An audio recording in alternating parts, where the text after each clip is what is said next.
Hey everyone, I'm Megyn Kelly. Welcome to the Megyn Kelly Show. Just a quick note before we get started. I cannot do this show without thanking all of you so much. Thanking my friends, colleagues, former colleagues, friends. I have been overwhelmed with the amount of beautiful outpouring of support that I've received with the outpouring of support in the wake of my sister's passing. I don't know. There was a saying that said something like, the tears of today water the seeds of tomorrow. And it's much more eloquent than that. But that's kind of how I'm feeling, that all the pain you go through when you lose somebody brings in just your closest people, your friends and your family and your extended network that you haven't been in touch with. And all these people come out to show you what life's about and what matters, and that you're loved and you're supported, and you wind up feeling such a silver lining in the midst of such great pain. I know all of you who have lost somebody know what I'm talking about. I've seen it. I went to the YouTube and I looked at the comments and I was blown away, and I was so grateful for all of you sharing your own stories of loss and how you got through it and got to the other side, and even losses in particular of siblings. Which I know can be diminished. I mean, I know it's not certainly the same as losing a, God forbid, a child, and you have a different relationship with your siblings than you do with your parents. But thank you for helping me put it in perspective. So in any event, I want to do the news. I'm excited to do the news today. There's a lot of it, but I want to say thank you. And I want to say to all the people who I know who have texted me and emailed me, I am going to get back to each and every one of you. I know I could just write thanks. It's not in me. This is why I'm a bad texter, because I always feel like it needs to be individualized, and I like doing that. It just takes time, but thank you. All right, let's talk about the news. John Fetterman versus Dr. Fetterman-Oz. Did you watch this last night? I was still at my mom's, and I watched it. She and I watched it, and my mom is a Democrat, but did not have good things to say about John Fetterman's performance. Last night's debate in Pennsylvania is dominating the headlines today for the first and only time America got to see the true extent of how Fetterman's stroke is affecting his ability to speak and think. It was downright alarming at times. We're going to play some of the key moments in context. Meanwhile, right now, Fetterman's campaign is trying to blame the closed captioning system for his disastrous performance. Okay. All right. So blame it on the closed caption, ladies. It is the story that everyone's talking about, but we are the only ones who have these four brilliant and hilarious political minds to help us analyze it all. It's no accident we scheduled them for today. Thrilled to have the guys from Ruthless with us for the full show today. April from Rockport, Illinois writes, if you want your skin to look years younger, Genucel skincare is the way to go. Awesome products. Yes, it's that easy to look years younger with Genucel skincare. Celebrate the holidays early and get ready to look great at all those holiday parties with Genucel's most popular package. That's all their best stuff for 70% off right now at Genucel.com. Treat yourself to the only skincare products you will ever need. Genucel is so confident you will love your look. Every Genucel order has a 120-day money-back guarantee. For a limited time, every one of their most popular packages includes Genucel's hyaluronic acid correcting serum free. Genucel has delighted happy customers for years by treating tens of millions of everyday skincare products or problems with wrinkles or dark spots or dry skin, sagging jawlines, facial redness, even those annoying bags and puffiness that you sometimes get. They do this for men and for women. And with its immediate effects product, Genucel guarantees results in as little as 12 hours or your money back. Order at Genucel.com/MK. Your most popular package includes a complimentary gift set as well, plus free express shipping. That's GENUCEL.com/MK60. Genucel.com/MK60. John Ashbrook, Michael Duncan, Josh Holmes, and the man known to his Twitter minions as Comfortably Smug. Together they are ruthless and they are here. Welcome back to the show, guys. Great to be here, Megyn. Thanks for having us back, and thanks for doing what you're doing. I know it's a painful time in your family, and that's not easy on anybody. And going back to work is not an easy thing, but you bring a lot of joy to a lot of people who are watching this on a day-to-day basis. And so thanks for soldiering on. Oh, Josh, thank you. You guys are so sweet. The audience should know these gentlemen sent me flowers, beautiful notes. I really appreciate it. And thank you. Thank you for helping me today, because I will admit, I'm like slightly fuzzy-headed. It's just been such an overwhelming time. I'm slightly off. So I'm glad I have you to help me on a day as important as this one. Craziness happening. I mean, honestly, like my mom, I would say she's center left at best. She's right kind of in the center, but she's a registered Democrat. She's upstate New York. And anyway, you should have heard her commentary during the Fetterman. She's sitting there like, oh my God, my God. Really? It was pretty shocking. That debate last night was shocking. I expected him to, flounder a little. I didn't expect what we saw last night. What did you guys make of it? I guess we can all at least take solace in the fact that John Fetterman doesn't remember it at all this morning. So he's got that going for himself. Well, I thought it was a little bit like a PGA Tour event, like the entire Pennsylvania Senate race is coming down to a single stroke. Oh, wow. But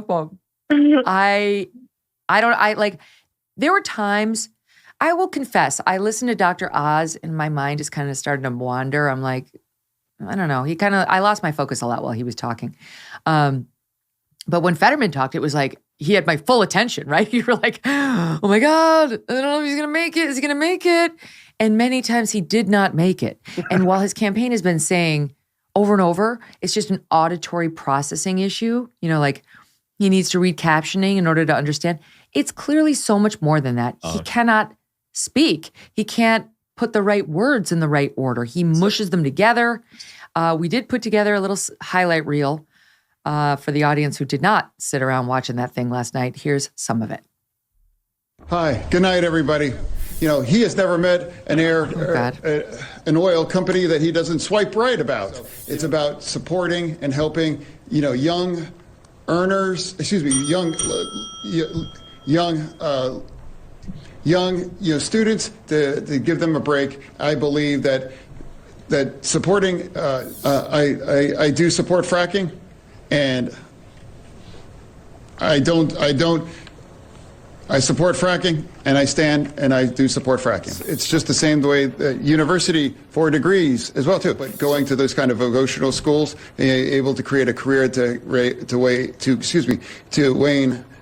Reach a lot of high salary, and again, supporting to reduce those costs are critical too. I want to look into the face of every woman in Pennsylvania. I believe if my doctor believes that I'm fit to serve, and that's what I believe is appropriate, they all believe that I'm ready to be served. We can't be held, ransom to somebody like Russia. I made the opportunity to defend our community as the chief law enforcement officer there. Everybody in Braddock, an overwhelmingly majority community of black community, and I've always believed that the choice believes women and their doctors. And again, it's the Oz rule. He's on TV and he's lying. I never supported any of that thing. His family's company levied the largest fine for immigration hiring of immigrant illegals. Oh my goodness. This is more than just auditory processing. Yeah. I think that much is clear from the debate last night. This guy has a whole host of problems beyond his performance last night, by the way, and we'll get into all that, I'm sure, in the course of the conversation. But I mean, just listening to him, it was just stunning. The only thing that went right for John Fetterman was the merciful chime of the time bell. Yeah. Mm-hmm. I mean, it's just like a boxer being saved by the bell. Yeah. I think his whole campaign team, his wife, everyone around him, the Democrat Party in Pennsylvania should all be ashamed that they're allowing this to continue. This is not fair to do to him. And I think that it's you're seeing them trying to have it both ways, where initially, and this is pre-Democrat primary, they told voters, oh, this is a small setback. Everything will be right as rain. He's going to be totally normal, in very short order.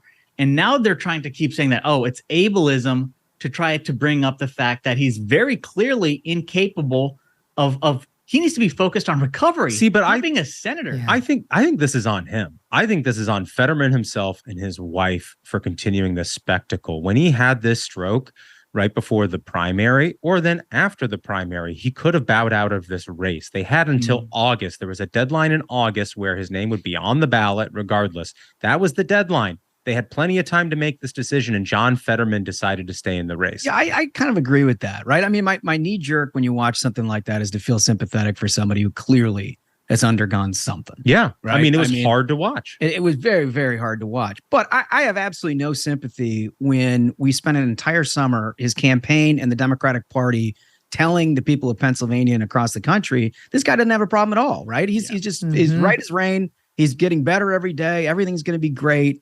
And like clearly, by any objective standard, that ain't right. Yeah, it went beyond just his campaign in the Democratic Party. The mainstream media did everything they could to cover up this guy's actual condition to the point where they berated a normal reporter who was very fair in her assessment of the guy. She charitable, even. Very charitable. She saw something that was amiss, and she said what she saw. And then everybody in the mainstream media piled on. I think that's the thing is also the media should be held accountable for the dishonesty where when they attacked that reporter, numerous supposed journalists chimed in saying that I spoke with Fetterman a couple of weeks ago and he was totally normal. Kara Swisher, Stephanie Ruhle. 100%. Kara Swisher went out there saying, you know, he was 100%, he was fine. All these reporters, no, he's not. You lied. And you knew we were going to get a look at him. So how long did you think your lie could be sustained? It wasn't until the day of the debate that his advance team put out some statements saying, you might also hear words meshed together, and started to get us prepared for what the actual truth was, still somewhat understating it. But what did these reporters think? We were never going to get to hear him speak? That his campaign was going to wise up and pull him? Well, we see the truth now. We know Dasha Burns of NBC was, if anything, understating the problem. They knew what they were doing, and they did it for a very good reason, is because here we are now. It's been early voting for 3 or 4 weeks, and this is the first time voters have been able to get a look at exactly how dire his situation is, and journalists knew that. That's why they did it. That they berated this reporter for being like, he has some issues. Early voting was already underway, and they were all defending that he's in such a state. That's why they did it. They understood the vote was underway. They understood they had to keep him under wraps for as long as possible and get as many votes banked before this October 25th debate as they could. And now the jig is up. We've seen for ourselves that the guy is not all there. It is not just an auditory processing issue. It is not the fault of the caption, the person doing the captions. It is the fault of John Fetterman and those around him who weren't honest with us. And the moderators, the bell, actually, I felt uncomfortable with the bell. It was like, because again, I felt kind of bad for him. I mean, he's been lying to us, but still, just a human, you're like, oh God. And then he's like, just be getting rolling. And it's like, ding. You're like, oh God, I can't take any more. And then the debate moderators asked him specifically, for the love of God, will you release your medical records? You know, like, the question was more important than ever. This is soundbite 3. Here's how it went. You released this note from your doctor saying you can work full duty in public office, but you have not released your detailed medical records. Will you pledge tonight to release those records? To me, for transparency is about showing up. I'm here today to have a debate. I have, speeches in front of 3,000 people in Montgomery County, all across Pennsylvania, big crowds. I believe if my doctor believes that I'm fit to serve, and that's what I believe is appropriate, they all believe that I'm ready to be served. Follow up, I didn't hear you say you would release your full medical records. Why not? You have 30 seconds. No, again, my Dr. L believes that I'm fit to be serving, and that's what I believe is where I'm standing. Oh my God, you guys. And I think that's also an interesting point to bring up, is that the media has treated this note from his doctor as if it's some sort of a medical document and not something signed by a donor to his campaign. Right. That's who signed off on that. Who happens to be a doctor. Someone who has donated to his campaign is saying, yeah, I think this guy should run. And journalists with no question are like, okay, that's a medical document now. I got a couple of observations about this. First of all, like, hats off to Oz here, right? Because I look, I've been around a lot of debates. They're all sort of difficult to figure out how you interact with the opposition, depending on who they are and what their attacks are likely to be. But like, I don't know what he expected because they've not been in the same room. I don't know what he expected to see. But like, as this disaster is unfolding next to him, he's very professional, keeps it to the camera, makes no observations about the self-immolation that's happening next to him, sticks on the issues, and it just sort of drives a point. That's a tough thing to do. I mean, that takes an awful lot of just sort of restraint. Grace. Yeah, total restraint. It's like driving down the highway and there's a car pulled over to the side that's lit on fire and you have to keep your eyes on the road. Yeah, you know? Yeah. That's what's happening there. He had to do it because he would have looked like such a prick, bully, if he even commented on it. And he didn't need to. That's the thing. It was so in your face. He did the smart move by like, I'm not going to touch it. People will see it on their own. By the way, I'm just seeing that you have facial hair now, Duncan. That's new. I like it. This is my playoff beard. This is for the election. It's actually just for Instagram, Megyn. We're planning on some kind of a calendar shoot around election day, and this is our cover boy here. So. I'll wait for the big reveal. I like it a lot. Yeah, I'm into the facial hair. It's like everywhere these days, and I like it. So anyway, Oz did the right thing. The one answer that's getting a lot of attention, and it was the one that caught my attention the most too, was on fracking. Yes. And it was like, I realized he reversed himself, clear 180 on fracking. Okay, on any other given day, that would be what we talk about. My God, he reversed himself. It was a clear 180 and he lied and he got caught. No, that's not why it's relevant.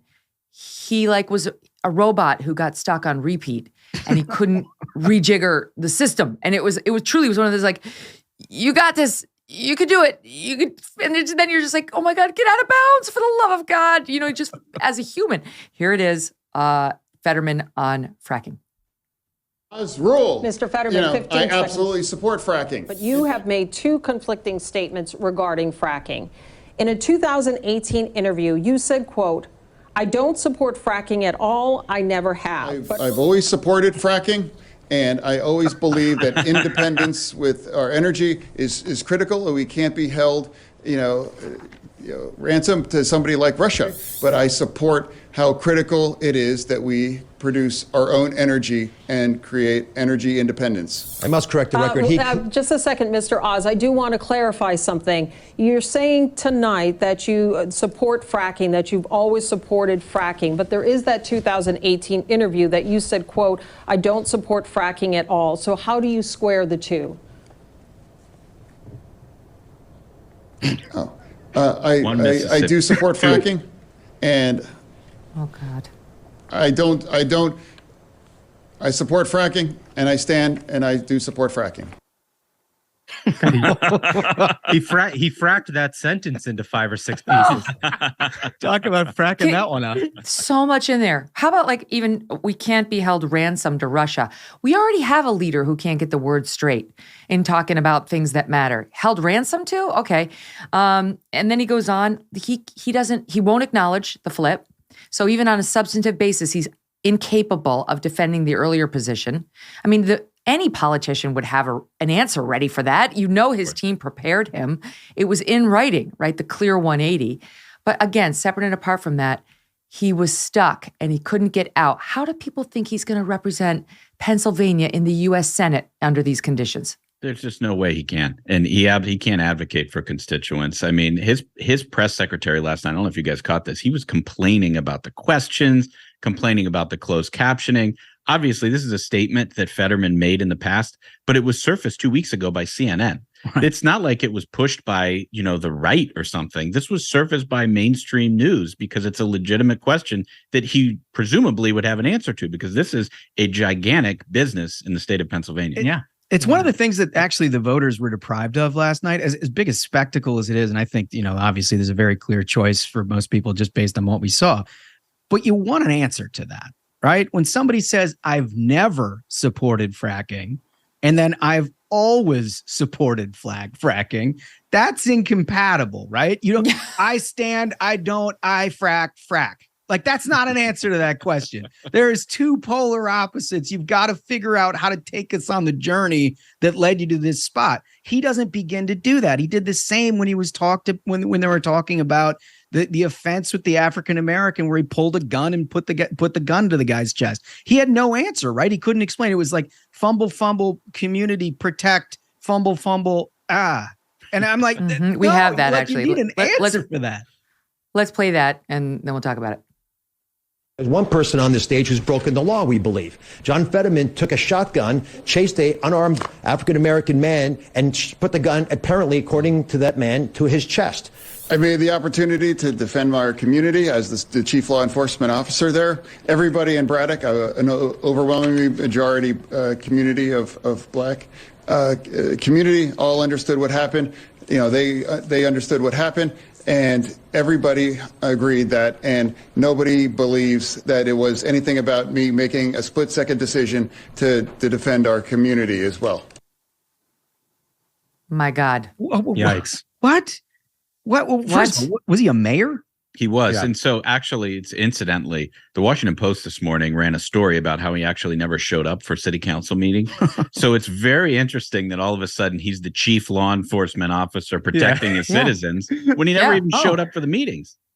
I didn't know he was also chief of police, but even so, in his party, that does not give you a pass for pulling a gun on an unarmed black man who was guilty of running while black. This is one of those cases. The guy did nothing wrong. He pulled a gun on him. He held him at gunpoint. You know, this is according to the public reports about it.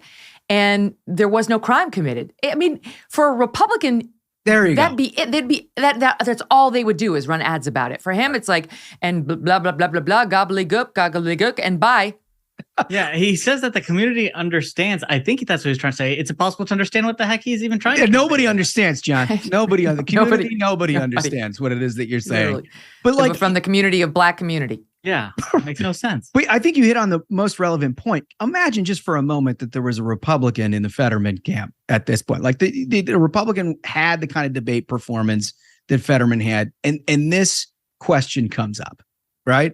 And it is a question about whether or not this guy pulled a shotgun on a black man simply because he was a black man, right? Which is the open question that's been a part of this debate. You should have an answer for that, right? Imagine if a Republican in that situation were to just say community, blah, blah, blah, nobody understands, blah, blah, blah, community. Like it'd be disqualifying, right? It's the end of the campaign and nobody would talk about anything else. Toast. And here, to your point, here's what actually happened. Okay, the media is completely running defense for Fetterman today. They're still in denial about his condition. They're still accusing people of ableism. I have a soundbite, but before I get to it, I'll just give you an example. This is Charlotte Alter. She's a senior correspondent for Time, tweeting out, ahead of the debate tonight, it's worth remembering a couple things. Fetterman's never been a good debater, right? Here we go. He's never been a good debater. Even before the stroke, he's always been a somewhat wooden debater. He's not Pete Buttigieg. And she goes on to make a couple of other points. For Dems, there will be some relief tonight that he is not brain damaged. Oh, challenge, Ms. Alter. I don't think there was relief. I don't think that's what was proven, right? For ours, his flubs will create fodder that they can spin into ads suggesting he's worse off than he is. I find that people who are just paying attention to the Pennsylvania Senate race now seem to think that before the stroke, Fetterman was some master orator like Obama or Buttigieg. This is supposed to be a straight news reporter here. Master orator like Pete Buttigieg? Hello. Couldn't be further from the truth. His strength has always been in his ability to talk like a normal person. That's not what he was doing, madam. Not even close.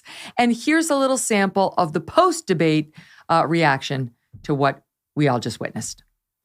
It was certainly an example of such remarkable transparency. There was such intense scrutiny, often ableist scrutiny. John Fetterman tried his best under difficult circumstances.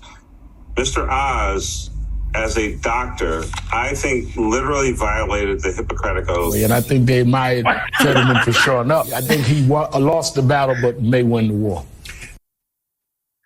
You got to admire him just for showing up. He violated the Hippocratic Oath by debating his opponent. It's just stunning.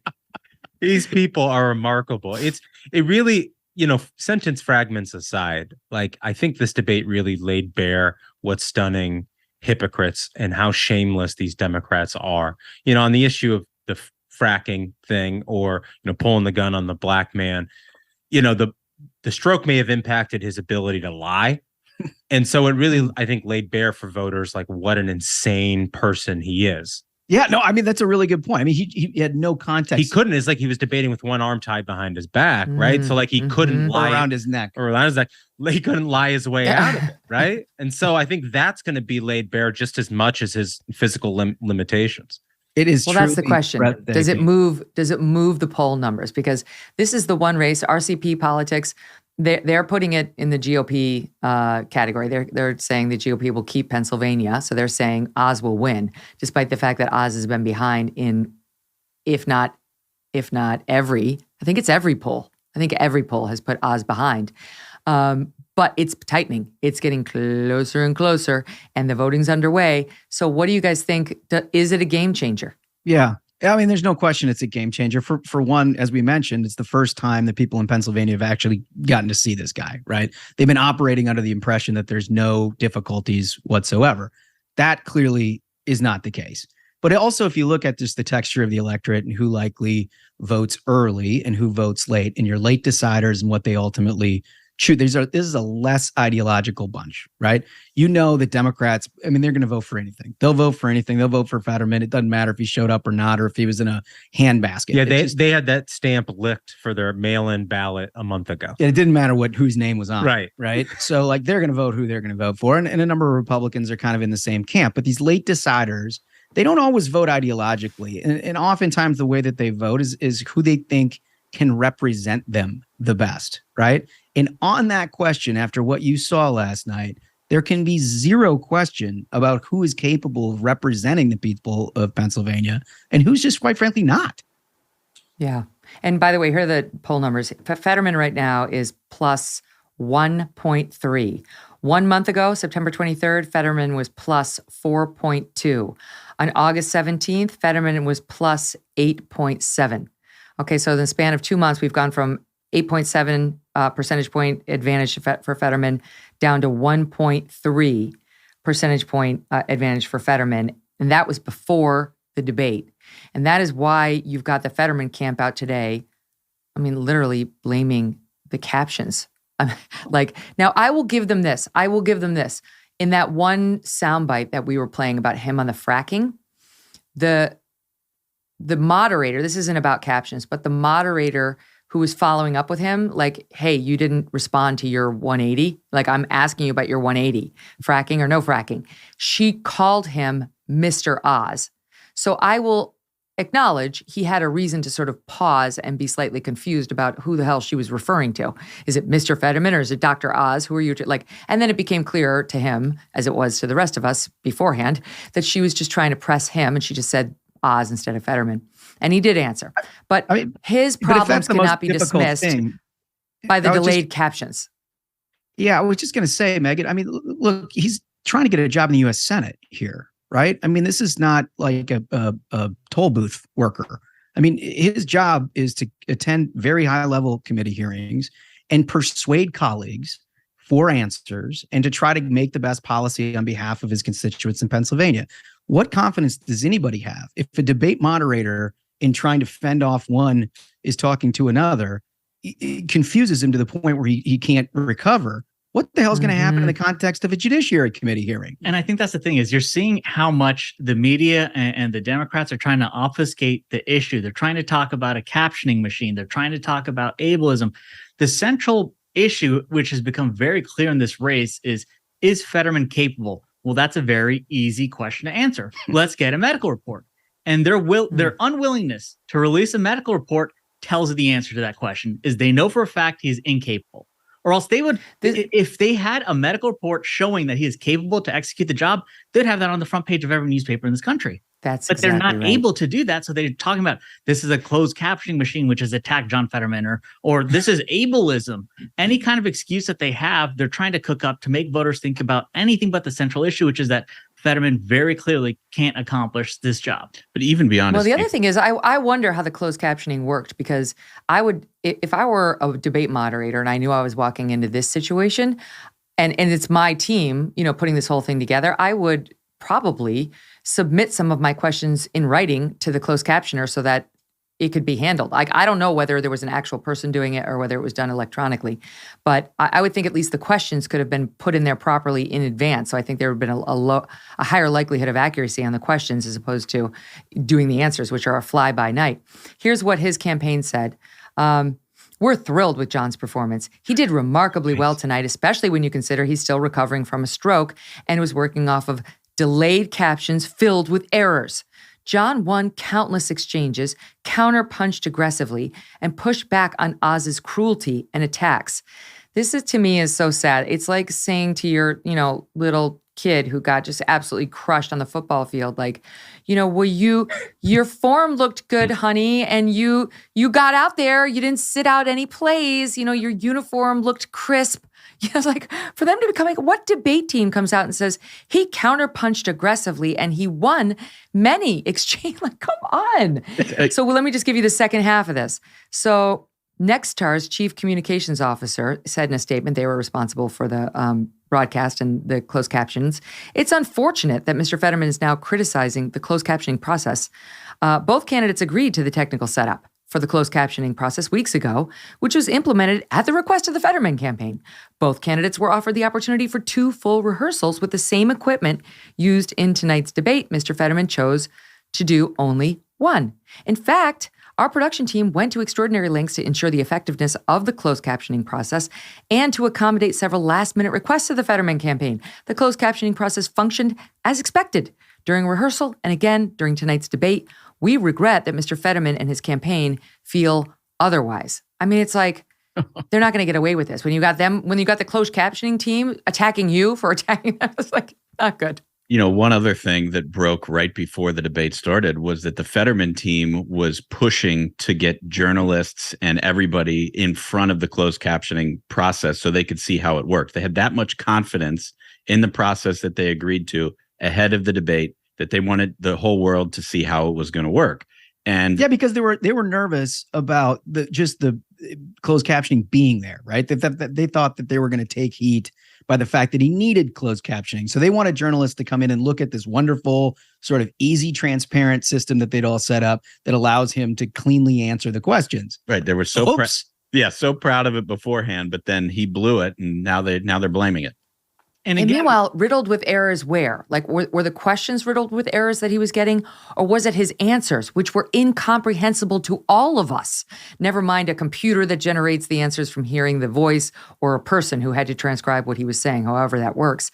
So, I mean, let's get more specific. What exactly was he confused on? And it all begs the question, are we going to close caption his entire Senate career? How do they propose this is going to work if he gets elected? So I think that's the thing, is they're trying to portray any sort of a debate as being cruel, as being ableist, as letting voters actually have the transparency to see what state he's in, as being unfair to him because they just want to get him across the finish line. And my thinking is they just want to sweep his wife in. A couple months in, he says, you know what? I actually can't do it. But guess what? We've got someone right here who can, who's already called themselves the de facto candidate, who multiple times over multiple years has given answers to the media saying that, like, I'm actually the brains of this outfit. Direct quote, I'm the brains of this outfit.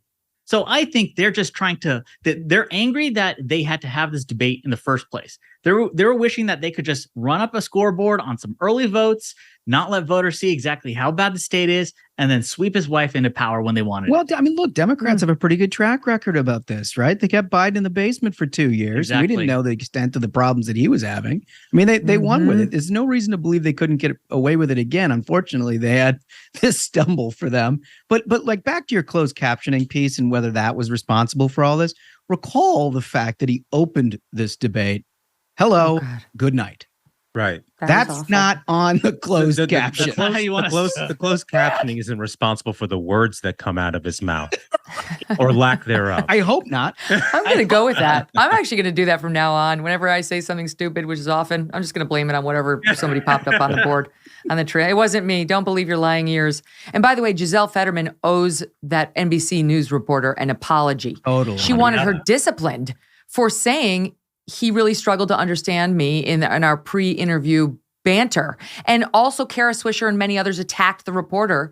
Oh, you don't know. Maybe he just wasn't listening to you. Maybe you were just bad at small talk. That wasn't it. She was trying to raise an issue that people should consider. And now we can all see why. But that reporter will not get an apology. And Giselle Fetterman will be the last person to say anything. One of the commentators online said, this is Jerry Callahan, Giselle Fetterman is a cruel, heartless, power-drunk woman. A decent woman couldn't do this to the man she loves. And Sagar and Jetty said, if anything, the NBC News reporter understated his condition. All right, stand by, you guys. You mentioned Biden.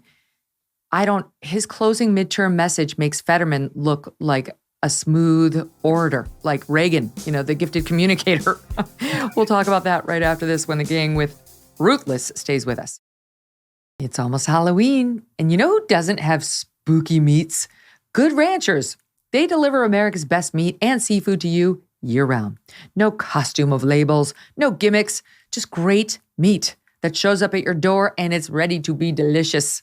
Their October Feast special just got even better. You can get up to 4 pounds of meat for free. Order any box and get over 2 pounds of their better-than-organic chicken breasts for free. If your order is over $300 worth of delicious meat, you will also get 2 pounds of their Wagyu ground beef thrown in too. That's amazing.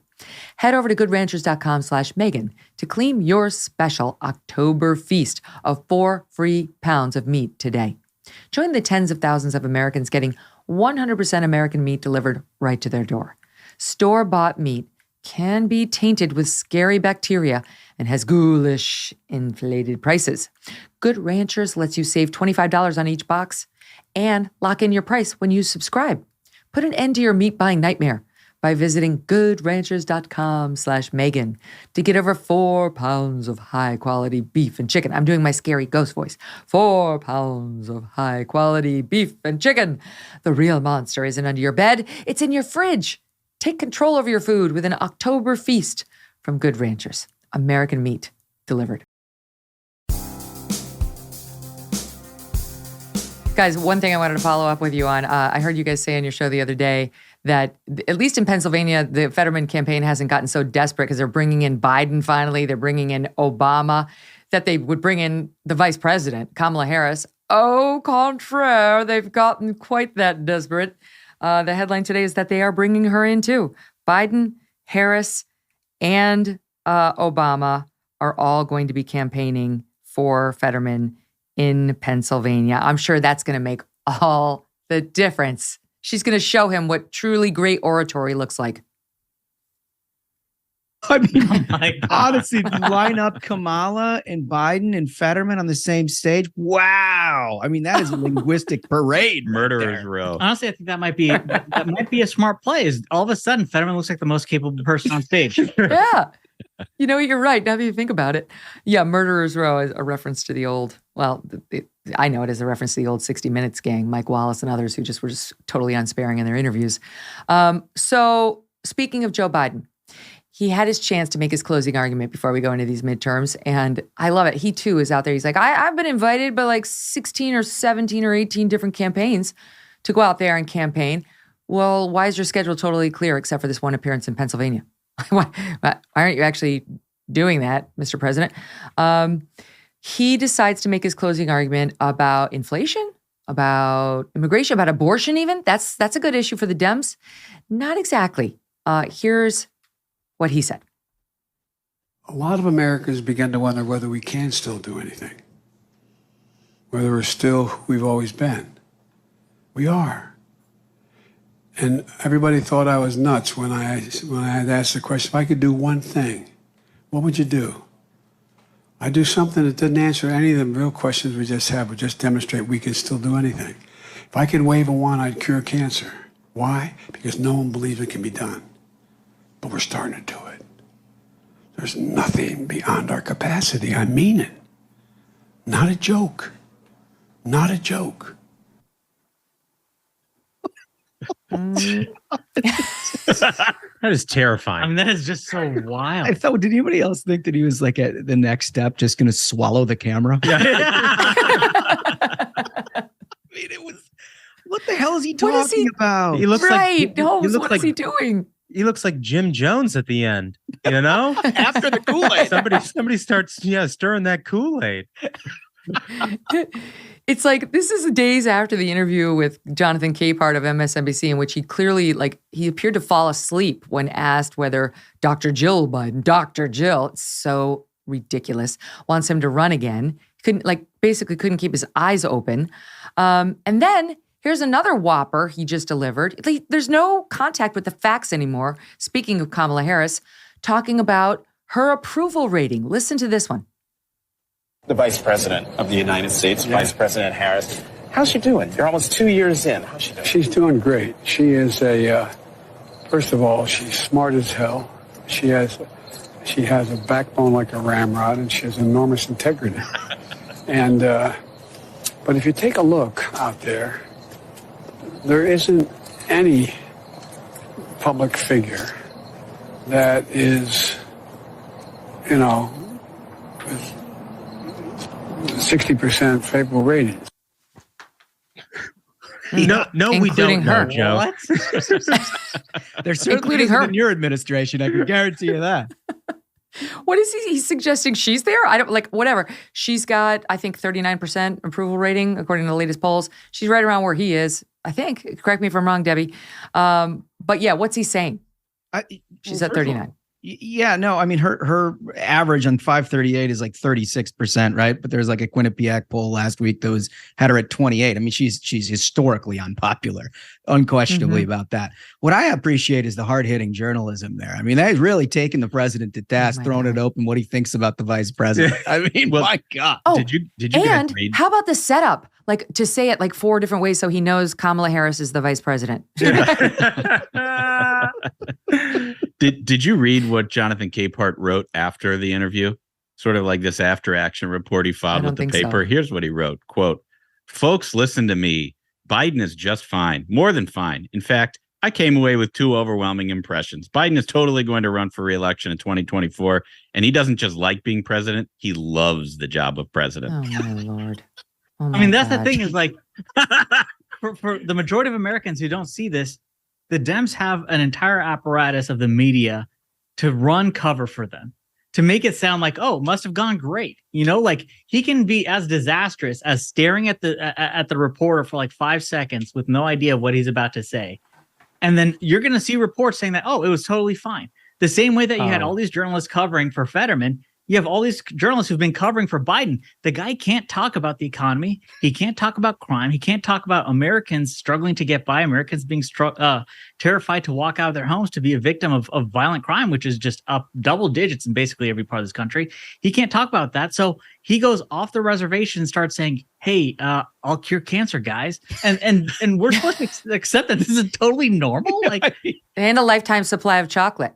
I heard you guys talking about this on your show yesterday, the AP article by Zeke Miller. To your point, Smug, it was, here it goes, 1 hug and 1 selfie at a time, Biden's mission to connect. The lead line of the article, 1 handshake, 1 hug, 1 selfie at a time. If President Joe Biden could greet every American this way, longtime allies say his approval ratings would soar. And then they say in the piece, there can occasionally be awkward moments, such as when a presidential quip lands poorly, that in today's partisan environment are often broadcast online by his political rivals, but they are outnumbered by the positive interactions that have defined Biden's career and tested the stamina of his aides. Adding, stand by, it's the last part, he outlasts us. White House Deputy Chief of Staff Jen O'Malley Dillon told the Associated Press of Biden's penchant for spending 30 minutes, an hour, sometimes longer, shaking hands. Give me a break. This is all lies. It is. It's lies.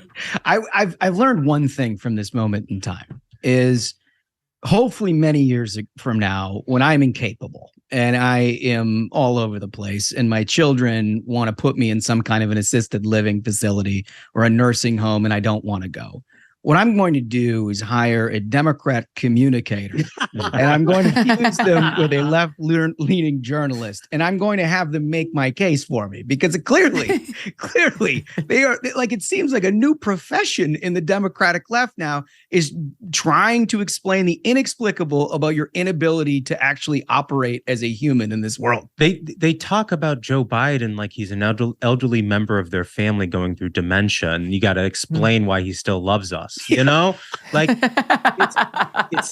it's so sick, this whole thing.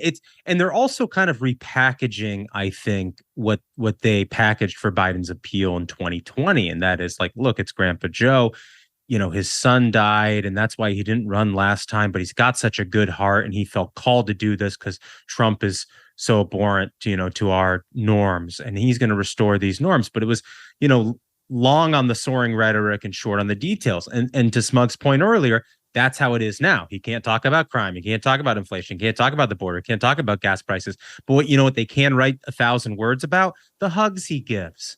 Maybe he hands out candy to kids still. The dementia's not too bad. He remembers their names. How he has perfected his selfie arm. Dude. The products of which are widely shared on social media. Oh my God.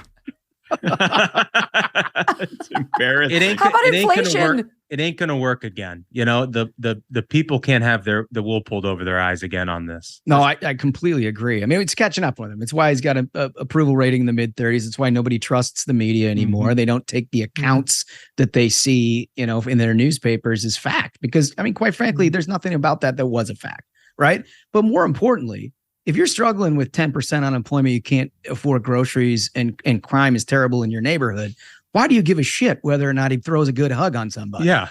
No. You know what I mean? Couldn't care that's less. just not what we hired you to do, pal. Yeah. And I would just say, if you're trying to run cover for Joe Biden, don't use the term Joe Biden and hug in the same sentence. It brings up a lot of negative imagery. Yeah. You don't want in there. Okay. So let's talk about New York. I'm so into this race, having spent the vast majority of my 51 years in the state of New York.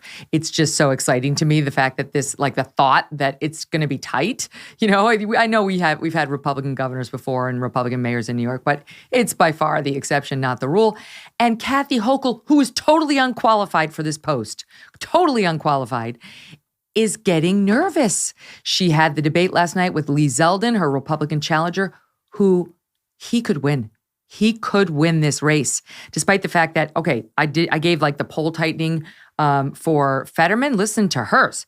On September 1st, she was plus 18. On October 1st, she was plus 12.4. And as of yesterday, she was plus 6.1. From 18 up to 6 up, and still time for him to close it. And the big debate in this race, and the reason it's getting so tight, among others, but the number one is crime.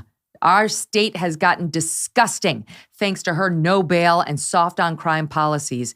And Lee Zeldin couldn't stop in the way that we heard abortion from people like Charlie Crist at the Florida debate. We heard crime from Lee Zeldin, the Republican challenger to Kathy Hochul, in an exchange that made her look totally out of touch. Listen here. It's about getting the guns off the streets. That's the first start. Kathy Hochul believes that the only crimes that are being committed are these crimes with guns. And you got people who are afraid of being pushed in front of oncoming subway cars. They're being stabbed, beaten to death on the street with hammers. My opponent thinks that right now there's a polio emergency going on, but there's not a crime emergency.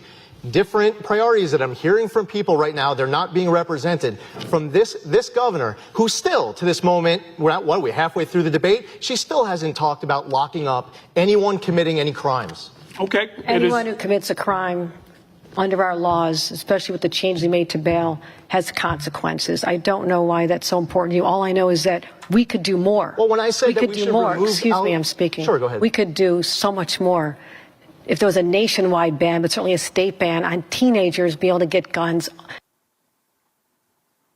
I don't know why that's so important to you. The crime rate? It's interesting. She's flouting her bail plan too, right? It's like, yeah, no, they definitely have consequences with the bail plan. Yeah. they're going to miss like a daytime TV one afternoon, and they'll be right back at it. Just incredible. Smug, this is kind of your backyard, though. Yeah, I mean, I think Zeldin did exceptional. And I think bringing up that subway incident, which I think a lot of folks, especially in New York, saw a video of, where there was this guy in a subway station was just waiting around looking for a victim to push in front of a subway track, pushed a guy in front of the subway track, or pushed him onto the subway tracks. And then you get word that he's been let out of jail something like 20 times. Because you have a system now that Kathy Hochul is responsible for and signs off on, which lets criminals out with zero repercussions, with no bail, so they can go right back out to the streets to hurt people. Mm-hmm. These are her policies. I can't, but I don't know. Like, could Lee Zeldin win? I guess he could. If it happens, it's going to be a complete political earthquake, and it's going to be a red tidal wave on the midterm night. All right, stand by. We're going to get to some other states, including a close look at the Nevada race out there, which Josh has been really closely involved in.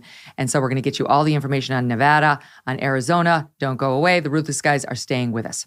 And don't forget, folks, you can find the Megyn Kelly Show live on SiriusXM Triumph Channel 111 every weekday at noon East. And the full video show and clips by subscribing to our YouTube channel. That's youtube.com/Megyn Kelly. If you prefer an audio podcast, download on Apple, Spotify, Pandora, Stitcher, wherever you get your podcasts.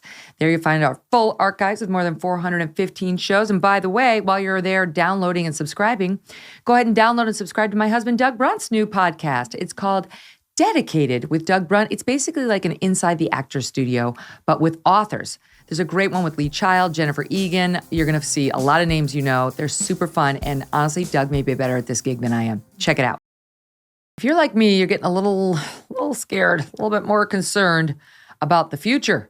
The market's all over the place. The inflation levels are at their highest in 40 years. Interest rates are skyrocketing. Market experts are using terms like recession, economic hurricane, even unprecedented. If you want to protect your future, call a precious metal dealer I trust, American Hartford Gold. They can show you how to protect your savings and retirement accounts by diversifying your portfolio with physical gold and silver. All it takes to get started is a super short phone call, and they will have physical gold and silver delivered right to your door or inside your IRA or 401k. And they keep it simple. They are the highest rated firm in the country with an A+ rating from the Better Business Bureau and thousands of satisfied clients. And as an exclusive offer for my fans, if you call them right now, they will give you up to $1,500 of free silver and a free safe on qualifying orders too. Don't wait, call them now. Call 866-518-2955. That's 866-518-2955 or text Megyn, MEGYN, to 65532. Again, that's 866-518-2955 or text Megyn to 65532. I want to start with, and you're involved in some of these because, as you say, like your real job, your day job is actually in politics as political operatives, and this is your moonlighting gig. But let's talk about some of them. Let's go through Colorado, Michigan, and Nevada. Colorado, described as a sleeper race for the GOP, a possible sleeper race, hasn't been getting as much focus because everyone just assumed that the incumbent, the Democratic Senator Michael Bennet, was going to win.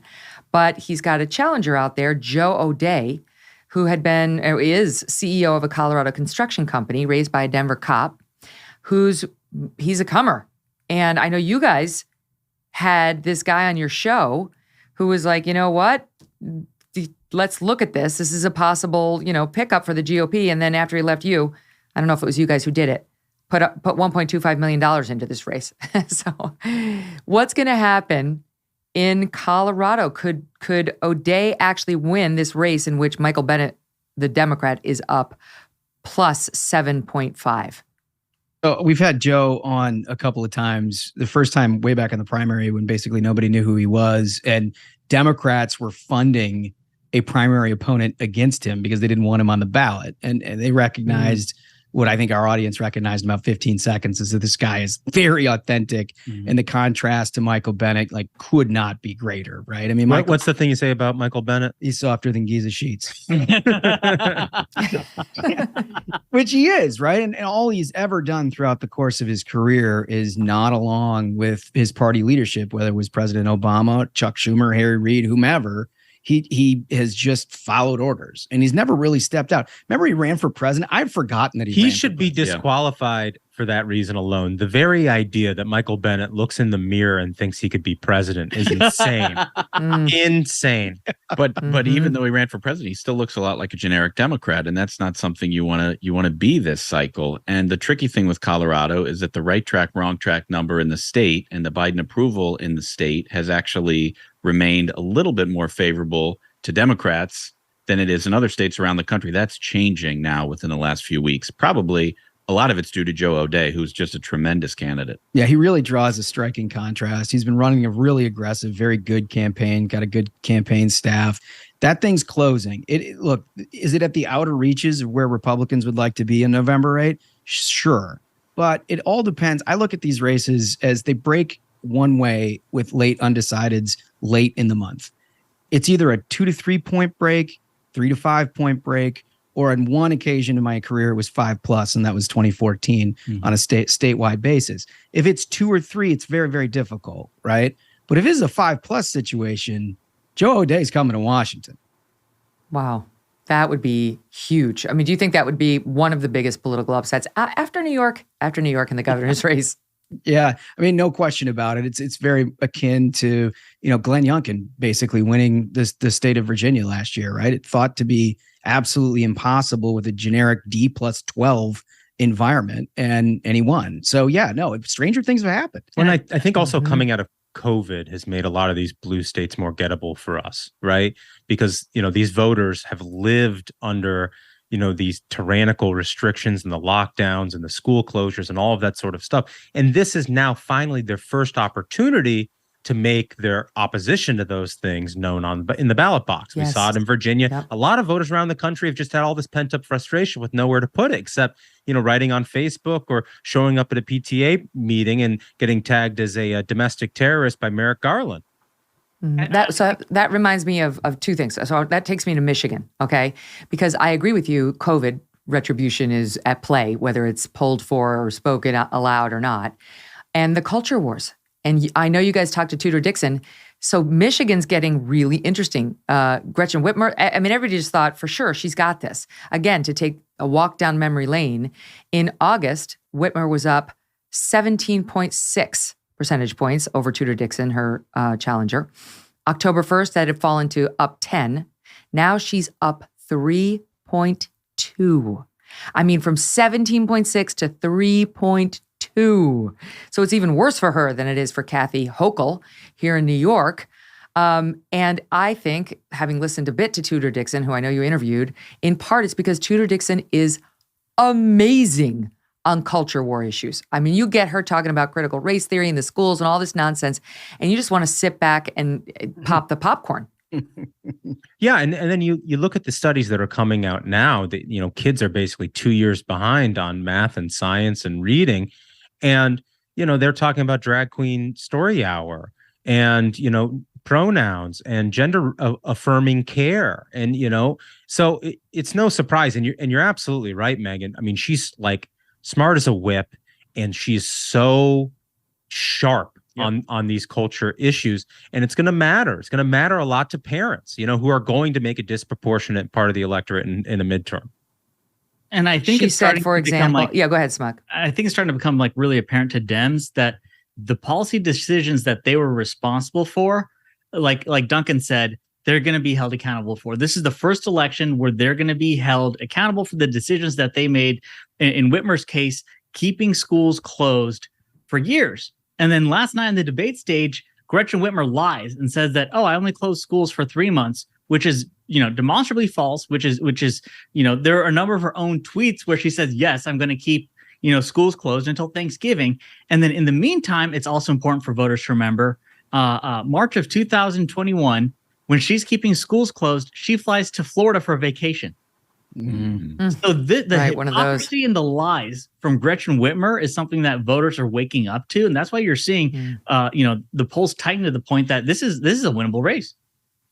So I have a very good friend, one of my closest friends, lives in Michigan, right outside of Detroit, and she is a true blue Democrat. I mean, she voted Democrat in every election her entire life. And she is so not on board with this woke crap. Like she's a normal Midwesterner. You know, Midwesterners are pretty cool. They're not extreme. And I really feel like the Democratic Party has lost sight of that. They've forgotten that even their team is not on board with this crazy 10% or whatever it is on the far left of their party that's pushing all this insanity on us. And to me, it was outlined by CBS recently did a focus group with a Dem, a GOPer, and an independent. And they got on this topic. And we pulled a soundbite just to show you what happened. Listen to this. Biggest concerns about raising children in America right now? John? The whole woke culture affecting our children. All these elementary schools and middle schools having woke culture pushed on them from the LGBT plus community for sexual identity and gender. We should be pushing the actual school studies, math, social studies, science. I can also agree with some of his points. I really would say sex education. I feel like some things, are brought to the children's attention they wouldn't even think about. And you have 8 kids. I imagine you have some pretty specific ideas in your mind when you're speaking about this. Yes. Mm-hmm. But children they're really influenced. You can teach them one thing at home, but when they go to school, they're just as much influenced by their teachers and their surroundings. And we should have more input, the parents. I agree. Often when we do these focus groups, we have people from different party affiliations disagreeing with each other, but I'm hearing all of you echo a lot of the same concerns and agreeing with each other. Yeah. Yeah. And if you agree on those issues, you tell me who do you vote for? Yeah, you have one choice, right? I mean, it's a Republican candidate. Because the Democrats, honestly, this is their invention, right? And I mean, it was the secret to Virginia and Glenn Youngkin, but it's also fused into almost every campaign throughout the country at this point, right? The schools issue, the COVID issue that gave rise to it, and a greater understanding of the curriculum that these children were being taught, and the school boards that somehow have more of an allegiance to activist communities than they do your children's education, has just become one of those ties that bind. And you've seen everything from the left center all the way to the far right sort of put an umbrella around it. And yeah, you only have one choice in this election if that's your concern. I mean, that's the thing is like, you saw the teachers unions and these schools essentially, set up their own fall where they wanted to keep schools closed. But as a result of teaching classes on Zoom, parents saw, they're not teaching math, science, social studies, history, at this kid's school. They're teaching this woke garbage. They're asking, second graders, third graders to talk about sexual identity, which is insane to be asking and talking to children to. And anyone, I think, talking to someone underage about that should be arrested. But this is coming from teachers. And it's insane. It's insane that the Democrat Party has, on issues like COVID or, gender theory or critical race theory, they've let their party get hijacked by that extreme you were describing, Holmes, and they pander to it, and that becomes the policy of the party, which is just so wild to me. If you looked at the median Democrat voter, they're the furthest thing from all of those things. And for whatever reason, that furthest left thing becomes the policy they expect the entire party to toe the line on. Wear 2 masks, wear 3 masks, 10 boosters forever for the rest of your life, and mandate it. Like, that is not where your average Democrat is. I've got family in Michigan. They are normal people. They are not super partisan people. And they look at this stuff and they just shake their head. Well, Democrats are facing the consequences for this all over the map. And they're facing the consequences with working class people of all stripes, because the working class in this country are very concerned about the economy. I mean, paying for their groceries, paying for their gasoline, paying for their housing, paying for whatever.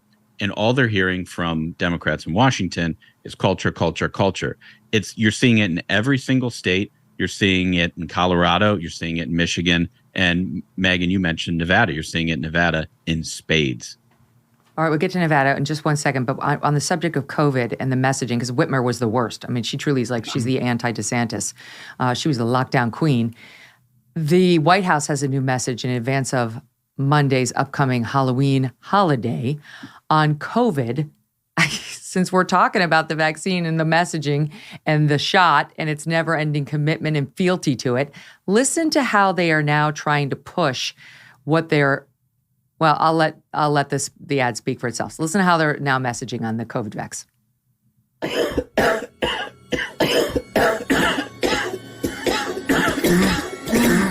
It says you can't see it in the captions, but you can hear it. Unbelievable. Get your annual.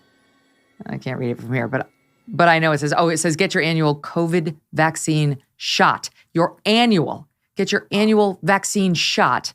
So somebody said get rid of the term vaccine because it's not one, I bet. And then somebody else said, are you insane? We call it a vaccine. And so they settled on vaccine shot. Like annual now. Exactly.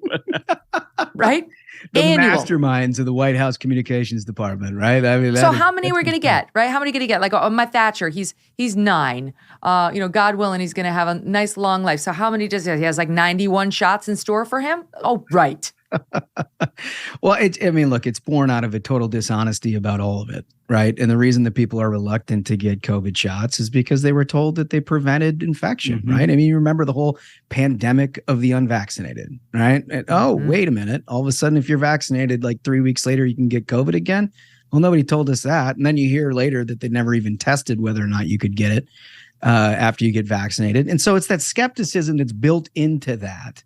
Right. That well, especially when we knew so much of this, and they kept telling us the sky was purple rather than it was blue. We knew it was a small c coronavirus, that the flu is also a coronavirus, that you get a flu shot every year because it doesn't prevent you from getting the flu. And if they're both coronaviruses, you follow the logic to say, well, this vaccine isn't going to prevent me from always getting COVID. That's not how this is going to work. Yeah, I mean, I could get it. Podcasters. Why is it that we're figuring this out? Why did we figure this out like a year ago? Right? I mean, it's insane. It took the New York Supreme Court to hand down that ruling where they demanded everyone who was fired for refusing to get the COVID shot be reinstated in their jobs and be given back pay because of the fact, and this is from the New York Supreme Court, that the COVID shot does not prevent infection.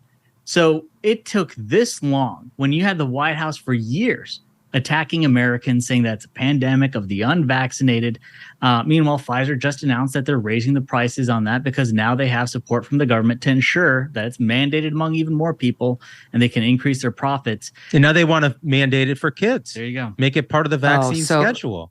We got to talk about that. So just 2 points. Yesterday, we had an interview with RFK Jr., and he was great on the whether the vaccines have ever prevented transmission and how he raised very early on this study that had been done on monkeys that showed the monkeys spreading the virus post-vaccination. And he raised it, as he always does, on Instagram, and he was shut down. He was shut down because he said, I don't think even the original vaccine prevents transmission. And then we saw the Pfizer executive in that exchange with the European Parliament admit exactly that. They never even tested for that. They never even posited that. But Anthony Fauci was out there saying it would prevent transmission. And Joe Biden was out there saying prevent transmission. And all these policies were put in place and schools were shut down. And the unvaccinated were shamed by our entire administration, federal and Democratic state leaders, for not getting vaccinated, including Whitmer, including Hochul, including all these people we're talking about. So it's absolutely outrageous. And just to clarify, the New York State Supreme Court, that's the trial court. So it's going to go up on appeal. Weirdly, we call our highest court here the Court of Appeals. But so you got the trial, you got the Supreme Court, you got the appellate division, and you got the Court of Appeals. So that's going to work its way up. But I think that Supreme Court judge came to the right conclusion about those back pay and not firing any more public service workers who don't have the vaccine. It's ridiculous. I knew we had a lawyer around here somewhere. Yeah. It's outrageous. But on your point about the kids' vaccines, I did a whole thing about this last week because I'm very angry about this, that the CDC would recommend the COVID vaccine to go on the annual list of recommended mandated vaccines, which of course these rubber stampers are going to do. And then the CDC says, oh, it wasn't us, it was your local authorities. And the local authorities are like, oh, it wasn't us, the CDC said we ought to do it. Here's Hochul and Lee Zeldin, the Republican challenger, talking about exactly that thing. And listen to how she leaves herself the wiggle room. She's not honest enough to say she's going to fucking do it. Sorry. Here it is, soundbite. Soundbite 8. Will you follow the CDC's recommendation to add COVID vaccines to children's vaccine schedules? Not at this time. My opponent just said she will not mandate COVID vaccines at this time. Let me be clear to all of the parents who are out there. I will not mandate COVID vaccines for your kids ever. Thank you. Clear. There you go. Clear contrast. Clear contrast. Yeah, I mean, look, this is such a big deal, right? And what I don't understand is, I'm not I don't know anything about this stuff, but I do know that it takes an awful long time to get something on a mandated schedule, particularly for children. And it both to the efficacy of it, but also what it is that you're trying to prevent, right? And what we're trying to prevent in like polio, for example, is a debilitating disease that killed thousands of Americans back in the day. And there is a legitimate reason to do that, right? It is proven efficacy over 60 years of taking care of this problem, nearly eradicated the problem. Well, what's the problem with the coronavirus? Do we still, is it killing children? Have we gotten to the point where it's killing children? Like, no, I don't think it is. Are you mandating that because of what then? What's the purpose? The only other purpose could have been that it's going to prevent community spread, which we already know is not it right. Doesn't do. So there's literally no justification for it. These kids are not in danger. Getting the vaccine is not going to prevent community spread at all, as we've seen. And so it's bonkers. It's absolutely crazy. It's yet again another example of the group who is least susceptible to facing consequences of this being held to the worst and most rigorous standards, where you had kids kept out of school, where we're now seeing, and it's become universal, countries that had these lockdowns and kept kids out of schools, their kids are 2-3 years behind on education and will probably never catch up to where they should be. And now you've got the White House using the term annual. From being heard. It breaks down. Now they got the White House saying annual. Annual. So you got to give it to your kid. So it's going to be on the recommended list of vaccines. And it's not just, okay, like the one time when you get your baby, the MMR and all that stuff. It's going to be annual COVID vaccines that you will be forced to mess with your kid's immune system. And kids who have already had COVID, kids who are likely to get COVID again, and getting the vaccine and then getting COVID is not a good combo for your immune system. Even the CDC and Anthony Fauci have admitted that. This can't happen, but it's going to unless people fight. All right, let me get to Nevada, because you guys have been involved in that. And I'm interested in this. I don't know that much about this race, but I know it's hugely important. And that if the GOP wins this one, it's going to be pretty earth-shattering. Biden won Nevada by 2.4%. Clinton won Nevada by 2.4%. The last GOP president to win Nevada was George W. Bush in 2004. We've got Catherine Cortez Masto, a Democrat, against Adam Laxalt, a Republican. And right now, he's leading. He's plus 0.8. She was up in August plus 2.6. And she stayed ahead until September 13th, but he took the lead and he hasn't let it go since RCP is projecting this is going to be a GOP pickup, and it would be a hugely important one. Holmes, you've been involved in this. What are you doing, and how are you feeling about it? Yeah, so every cycle, our company, John and Michael and I, we have a political consulting company. We pick one or two races that we feel like make a significant difference, right? They could be the difference between minority and majority. And we knew Adam Laxalt both at a friend capacity and a professional capacity, and knew that he was just an incredible potential candidate. And so we recruited him pretty hard to try to get involved here, because we felt like it really could make the biggest difference. Well, he decided to run, and it's been an incredible race. They've spent, $60-70 million trying to smear him. I mean, everything from like attacking his family to somehow suggesting that his 401k is responsible for gas prices going up. I mean, it's just truly hilariously laughable stuff. But they've thrown all this stuff at him, and he's run a really disciplined, really good campaign, an extraordinary candidate. I think the best in the country, and that's not just because we work with him. I mean, he's really, really done great work. But yeah, we're now down to it. And like you said, Nevada is a very purple state. Right. This is a very, very narrowly divided place, but it just so happens to have conditions, both economic and otherwise, that make a lot of voters in that center left center-right, and particularly in the Hispanic community, much more open to the Republican view of the world right now than they had been probably for the last 10 years. Yeah, this is one of those states where Democrats have absolutely overlooked the economic situation that people are in. This is a working class state. These are people who, you hear about 8% inflation nationally. Inflation in Nevada is 16%. You hear about gas prices. Democrats are saying, they're coming down nationally. They didn't go down in Nevada. And this is a state where people are driving to work every day, 15, 20 minutes. So what does that mean? Why is that significant? Because they're filling up their tank every week just to earn a paycheck so that they can get home, figure out how to pay the high grocery prices that Catherine Cortez Masto and Joe Biden have given them, figure out how to pay for the gas prices they've been given, and figure out how to pay for their housing. People are dissatisfied. This is a referendum on poor leadership in Washington. This is an election where people just simply want change, and it spans every single demographic. It's Latinos, it's white, it's everybody. And Laxalt has two advantages that Dr. Oz doesn't get in Pennsylvania. Number one, he's running against an incumbent, right? And Catherine Cortez Masto has rubber stamped all of the failed economic policies of the Biden administration. So she's responsible for all of it, not to mention, rising crimes going on, the borders in chaos and all of that sort of stuff. So there's that. Then you got Vegas. You've got a hospitality industry that was disproportionately impacted by the COVID lockdowns and all of that. And they're still, dragging themselves out of the ditch, right? And so you add those two things in, and even though the state was won by a larger margin by Joe Biden, the situation for Democrats is perilous. The Latino vote you just mentioned, this is how Time Magazine put it. This is a signpost to the future of American politics, a crucial test, this Senate race we're discussing, a crucial test of whether Democrats can hold on to or Republicans can peel off the voting bloc that could determine future elections for a generation or more, which is why both candidates are making an aggressive play to appeal to Latinos, a voting group that is key to victory in Nevada and may be up for grabs in a brand new way in that state.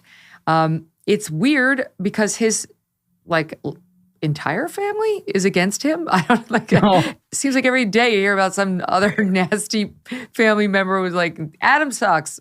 Well, you know what's super funny about that? So like every family, the Laxalt family is a big family, right? Your family, you mentioned that your mom's a Democrat. My family, both my parents were Democrats, right? I mean, in every family, you've got Republicans and Democrats, and you go down the line. And like the core part of Adam's family are all incredibly supportive of his candidacy. And then you've got Democrats, right? That don't want to vote Republican. And so surprise, surprise, every cycle where his name has ever been on a ballot, they roll these people out as if it's some kind of a character assessment of Adam Laxalt, which I find, look, it's politics. So I expect the bottom of the barrel, but it's pretty darn close to the bottom of the barrel. But I wanted to touch on the Hispanic piece that you mentioned, because I think that's the most important thing that's happening here. We watched, and I know you've probably talked to Myra Flores in South Texas and what's happening down there during the course of the primary elections and then that special election. But there's this distinct shift that's happening across this country with the Hispanic community. Part of it is the cultural issues that you talked about.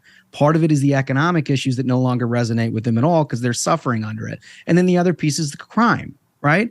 And contrary to the conventional wisdom that Democrats have fed us for 20 years, the Hispanic community is incredibly pissed off about the border situation, right? Their communities, in large part, are the ones that suffer the greatest consequences, whether it's human trafficking, whether it's drugs, what have you. And so multi-generational Hispanic communities in this country have flipped. And there is a big, massive shift. Cortez Masto won Hispanics by 40% in her last election. Wow. It's basically a neck and neck deal in Nevada right now. And I think that is only a good thing for this country, certainly a great thing for Nevada. But I think in the much larger context, when you see South Florida, Texas, Colorado, Nevada, this vote share is now actively being competed for by Republicans up and down the ticket. And that is an excellent thing for this country. Mm-hmm. Yeah, I want to give, I saw you retweeted this, Josh. This is fascinating. So GOP strategist Jeremy Hughes tweeted out data from the first weekend of early voting in Nevada. And this is, why are you giggling? Do you know Jeremy Hughes? What Yeah, is we that know. about? Awesome guy. Okay. Awesome guy. Okay. I thought it was like, because a GOP strategist is always so amorphous. It's like, what does that mean? Who's that? That's going to be like some 21-year-old. No, he knows what he's talking about. Yeah, He's one of the very Okay. few that know what they're talking about. Great guy. Okay, there's a backstory here. I'm going to have to get to it, and I'll bring it to my audience members when I get it from you. So he tweets this out. I love the information on the early voting. It's like getting a sneak peek. It feels like you're not allowed to know, but he tweets out the following. Here's some data from the first weekend of early voting and mail ballots in Nevada. Definitely like red alarm fire for Democrats and good stuff for Republicans. So he's looking at 2022 so far, comparing it to what happened in 2020 in the mail-in ballots at this point, saying and pointing out we don't have rural numbers at this point, which tend to be more Republican-leaning in general. In 2020, after the first batch of mail was tabulated, Democrats led by 37.8% in Clark County. In 2022, after the first batch of mail was tabulated, Democrats led by 23.15% in Clark County. So from 37.8 to 23.15, not doing as well as his point. Let's go to, is it Washoe County? Yep. Mm-hmm. Washoe? Okay. In 2020, after the first batch of mail was tabulated, Democrats led there 29.5% up. In 2022, 16.6% in the same county, from 29 down to 16. In Clark County, back in 2020, Republicans lost the early vote on Saturday and Sunday. They won both days in 2022. It went from losing to winning. And finally, in 2020, Democrats had a lead of 36,000 in Clark and Washoe County at this point. Now it's a lead of 7,907. Bottom line, things are looking very good for Republicans. Anything could change, but those are dramatic falls. Those aren't small falls. Those are big. Yeah, it's good. It's good news, but it's also very early, and that vote tabulation is pretty light. There's a light first weekend in comparison to, maybe some expectations, but we clearly did better than 2020, for example, when it was only a 2-point race at the top of the ticket. I think the most important thing for people who are in Nevada is that this is an election where you got to all get involved, right? We've talked about it in every one of these states, but if you have friends and neighbors that are interested in changing the direction, you got to do it. You got to get out there and you got to walk the door to door. You got to put up a sign. You got to go talk to friends and neighbors about it, because they're counting on apathy, right? Democrats have this machine where they like to they call it the culinary union, right? And they think that they can just sort of turn over all of the votes of the culinary union, as they have in years past, to a Democratic candidate. Now, I have some reason to believe that that's probably not going to happen the same way it has in years past, because of some of the things that you were talking about earlier with the hospitality industry and the way that Democratic governance has worked. But the point is they have a formidable turnout machine. And so Republicans are going to have to work real hard to put that one in the bank. But I think we're heading in the right direction. All right, before I let you go, let's go down the line. Predictions on Senate. On the Senate. Will the Republicans take it? And if so, how many seats will they wind up with? Johnny, you want to start? Never like to do this, but I'm going to say 51. I think Republicans do take the Senate, and I think we protect all of our real estate. I think that Oz wins in Pennsylvania. We win Ohio. We win Wisconsin. We keep all of the seats that are in our hands right now, and we pick up in Nevada. But not Georgia.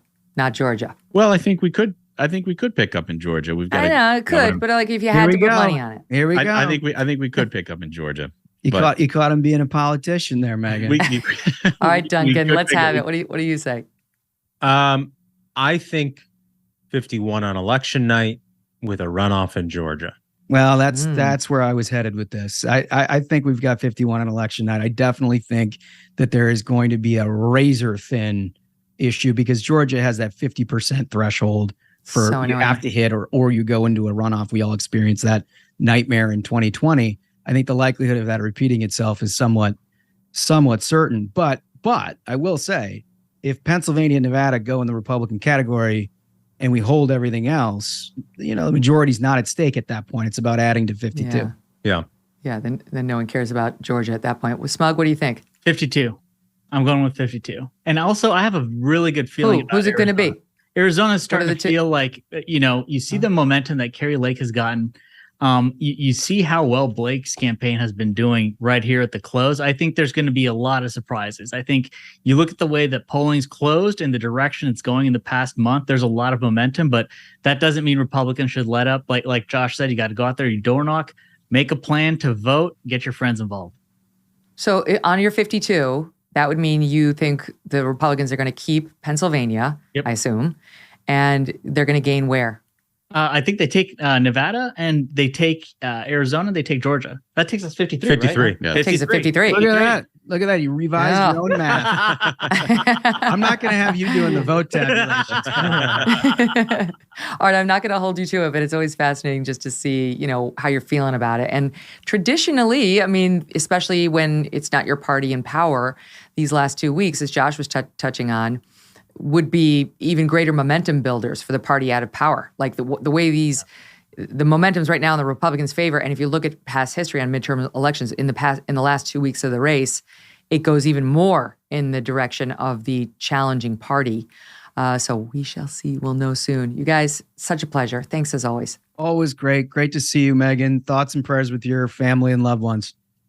Thank you. Lots of love. Tomorrow, Sean Parnell is going to be with us. He was originally running in this Pennsylvania Senate race until he had to drop out due to personal matters he's never talked about publicly until now. Thanks for listening.